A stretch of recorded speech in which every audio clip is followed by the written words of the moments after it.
టేస్టీగా పిట్ల ఎలా చేయాలో ఇప్పుడు చూద్దాము. ఇది పూరీకి కానీ చపాతీకి కానీ చాలా టేస్టీగా ఉంటుంది. రైస్లో కూడా మీరు తినొచ్చు. ఎలా చేయాలో ఇప్పుడు సింపుల్గా చూసేద్దాము. ముందుగా ఒక ప్యాన్లో కాస్త ఆయిల్ వేసుకొని ఆయిల్ హీట్ అయ్యాక ఆవాలు, జీలకర్ర, పచ్చిమిర్చి, కరివేపాకు, వెల్లుల్లి వేసి వేగనివ్వాలి. ఆనియన్ అంతగా వేగాల్సిన అవసరం లేదు ఇందులోకి, మనకు అలా ఉంటేనే టేస్టీ వస్తుంది. ఆ తర్వాత కొద్దిగా పసుపు, చిన్నగా కట్ చేసి పెట్టుకున్న ఆలూ పీసెస్ని యాడ్ చేసి మిక్స్ చేసుకోవాలి. తర్వాత రుచికి సరిపడా ఉప్పు, కొద్దిగా కొత్తిమీరని వేసి ఒకసారి అంతా కలుపుకోవాలి. తర్వాత కాసేపు మూత పెట్టుకొని మగ్గించుకున్నాక ఆలు కాస్త మగ్గాక ఇందులో 1 టీ స్పూన్ జీరా పౌడర్, 1 టీ స్పూన్ ధనియా పౌడర్ వేసి అంతా బాగా కలుపుకోవాలి.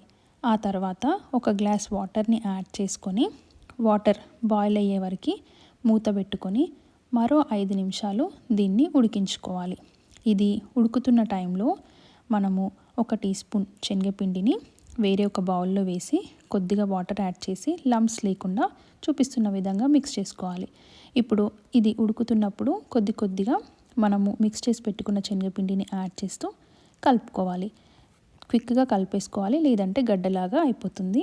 ఆ తర్వాత మరో 5 నిమిషాలు ఉడికించుకుంటే అంతే, ఎంతో టేస్టీగా పిట్ల రెడీ. మరీ తిక్కుగా ఉండకూడదు.